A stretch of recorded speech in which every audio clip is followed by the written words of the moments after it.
Welcome to another day in the life of TLE. It has been a while. I don't even remember the last time I did a video, but I'll just bring everything up to date. As of today is my second day of radiation. Yesterday was my first day of radiation. After I finished up brentuximine last month, I took a little break and I wanted to kind of get my mind right and prepare myself for radiation, as it was not something that I wanted to do and it was pretty scary as well. So I took a little break and just tried to relax myself. And one of the reasons why I was a bit apprehensive or maybe even afraid or whatever it was that I was experiencing, because I think I had a boatload of emotions. But one of the things that happened was my previous oncologist had been telling me for months, close to probably a year, that she didn't want to do the radiation because she didn't want to damage other organs such as my breast and lungs and things of that nature, especially my lungs, considering the fact that they are being treated and had been poisoned by one of the chemos back last year. So, yeah, it was a big turnaround or a big shocker to find out that my new oncologist is really pushing the radiation, because according to the studies, there are 50 people at the hospital who apparently were a part of the trial, and I believe 70% of the people who had radiation did not have a reoccurrence, whereas 50% of the people who did have no, I think I have that backwards. 70% of the people who had the radiation did not have a reoccurrence. 50% of the people who did not have radiation had a reoccurrence. I think I got that right this time. So those were the stats according to the hospital trials, and my doctor wanted to be very traditional with the treatment and continue on with the radiation. So with that being said, again, today is the second day of radiation, and I want to talk a little bit about yesterday, my first day of radiation. Yesterday I was a bit anxious. I felt sad, and it was one of those days, if I could recall an instance, it's kind of like the first day of preschool or the first day of kindergarten, when your parent walk you to school and you want them to stay there and kind of hold your hand through the process. And so if I could describe yesterday's emotions, I just had a moment where I was just like, man, I think I need my mama. Or, just having that person that is there to hold your hand through the process. And I think a part of me got a little sad because, of course, I am going into these appointments alone, and I haven't talked to my mother in, I don't remember the last time. It's probably been a couple of months. And because she's not as available. So I think a part of me got a little sad about that yesterday. That doesn't always happen, but I think due to the nature of the circumstances or my situation, it gets rough at times, and sometimes even superheroes or superhumans, because sometimes I think I'm superhuman, have real human moments. And so that was one of my real human moments, and I was just like, this is a lot. And so I got through the appointment, shed some tears while I was under that crazy mask, but I got through it. Directly following my radiation appointment, I had a pulmonary function test done, and while some results were better, some had actually decreased, but the doctor didn't feel a need to be alarmed or worry about the findings, as she was saying that it could be related to my hemoglobin level, if I said that correctly. I hope I did. And other variables. So far, I think, we're going forward with everything, including transplant. And there is some anxiety there. And one would think that there wouldn't be as much anxiety, since it's something that I have been anticipating for over a year now. But there is. And I think that's part of the human experience as well. And I've been having a lot of human experiences lately. So I did the test, and then I met with a pulmonologist who wants to keep me at the dosage of prednisone that I am at until transplant, which, if things go well, they're saying about a month out. And I am at 12.5 at this moment. And she's saying that once I begin transplant, then I would completely come off the prednisone, because my cells will be completely wiped out and there won't be any cells attacking my lungs. So what she's thinking is that once I am done with the transplant, then she would put me on a steroid agent. Sulfat, I think, maybe mispronouncing that. And then once I left her, I was walking through the hallway and got really, really sick and began to vomit all over the place. And it was weird because I was in the hospital, and so you have all these people with these jackets on. They're talking and having their conversation, and some people were eating lunch, and I was really trying to make it to the bathroom before I disturbed someone's lunch, but I wasn't able to, and it was a disaster. Pause for 1 minute. So I just looked at my phone, and I realized that my mother is texting me. Go figure. So anyway, I was vomiting all over the place,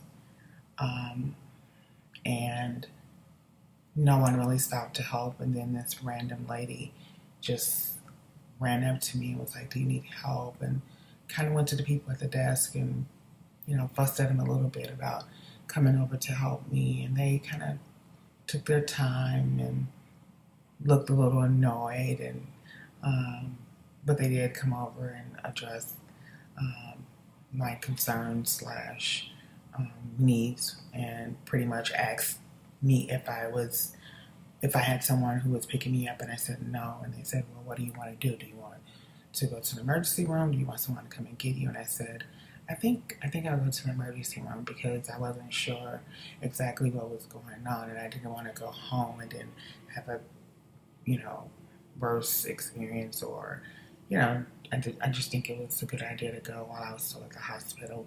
And so I went to the emergency room, and I spent about 5 hours there,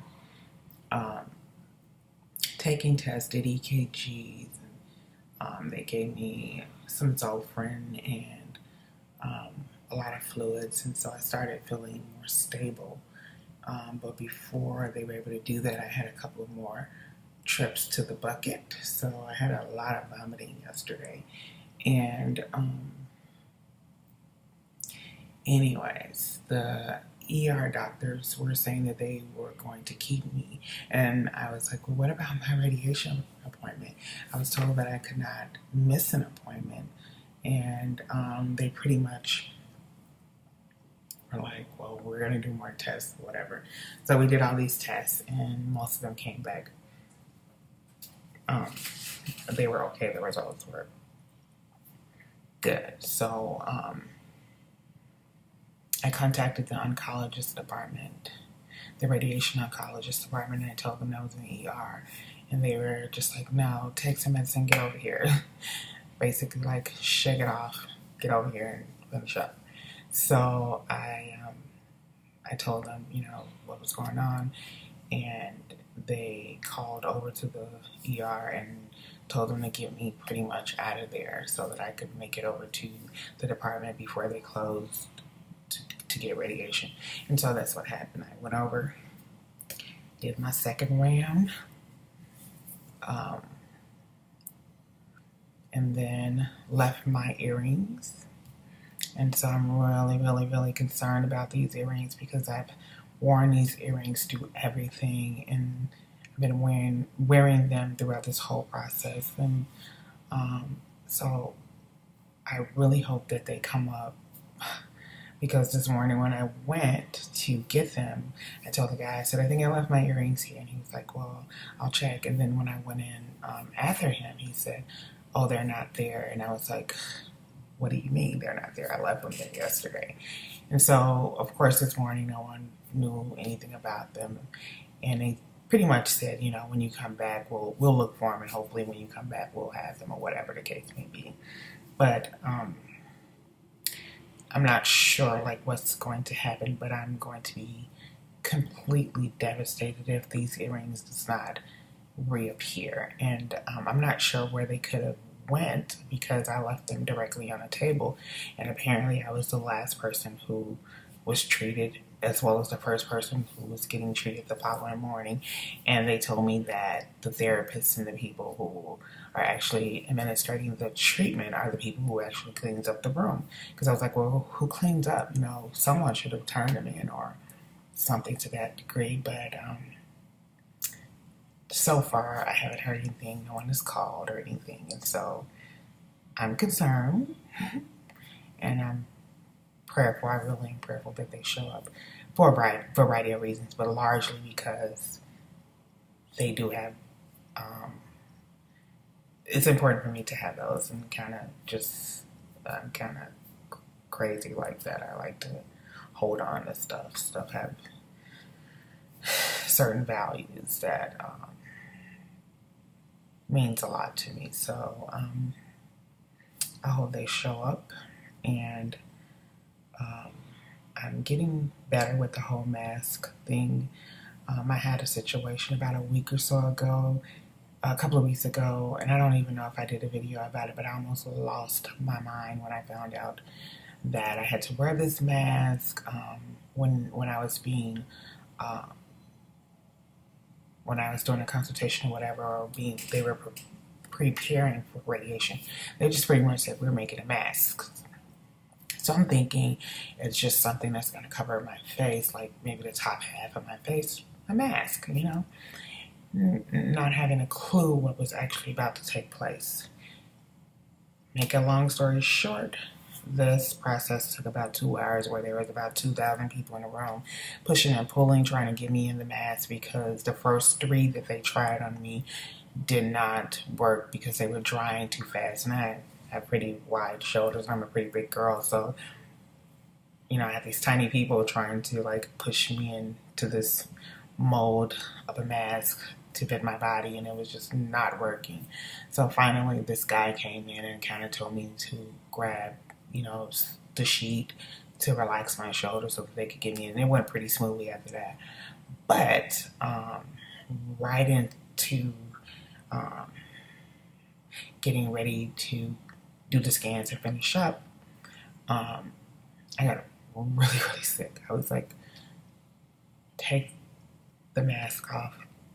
Just stop. I can't go further. And they were like, no, we're at the end, just a few more minutes, the worst part is over, da da da da. And I'm like, I can't do it. I was just like, right now I don't want anyone else touching me. I don't want to hear anything else. I felt so sick. And it was really close to my last treatment. And largely, most of the time right after treatment, I have at least 3 to 4 days of nausea and other things. And so I'm pretty unstable during those first couple of days. So, yeah, so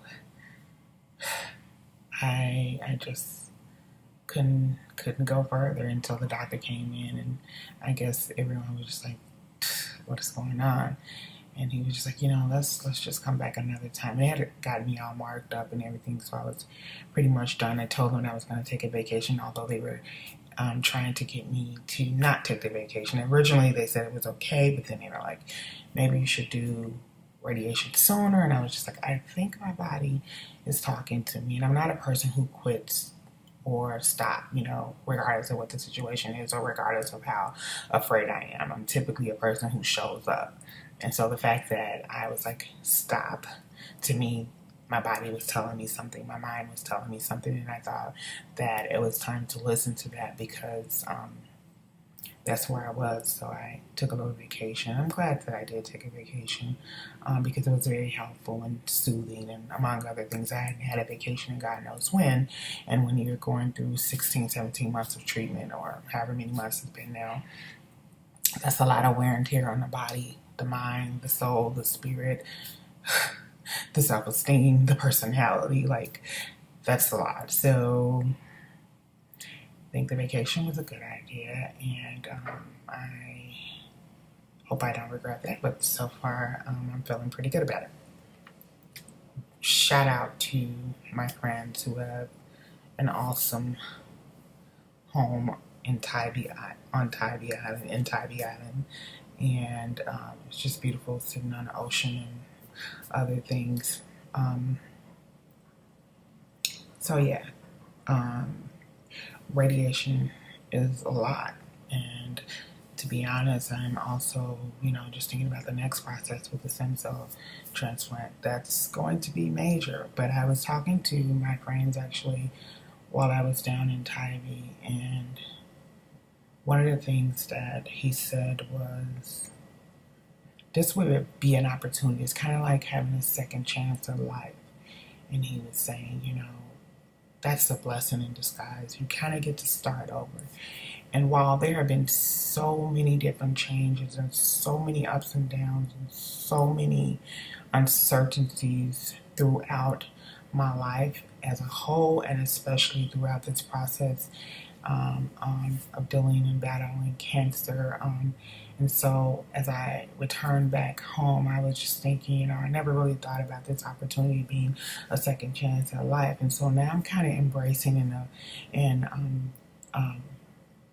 thinking about that thought. And I think it is a good way to look at this thing. So I'm actually looking forward to kind of having this reintroduction to life afterwards, and just kind of doing things at a different pace and kind of being more confident in who I am and what I'm planning on doing in life in general, and what I view as important and what I view as meaningful, and who and what, like all those particulars about life and all those things that we juggle and we struggle with. Like, I'm really looking forward to having a better grip on that, and I'm looking forward to the new me, and I feel like the new me is and will be the me that I need to be. So while this is scary, it is also refreshing to look at things like that. I don't know what the future holds, but I just believe that things will get better, and I receive that into my world and my space and my heart, into my being. And I receive the people and the opportunities that will allow these things to happen. So I'm so glad that he said that, and I'm just really fortunate to have not only them, but the people that just who are supportive by way of conversation, by way of encouragement, by way of whatever it is that people do to help me get through each day of my life, because it has been an interesting one. And on that note, I'm going to end this video because it has, it's really long, and I typically don't like to do the longest because they take so long to upload. So until next time, have a good one.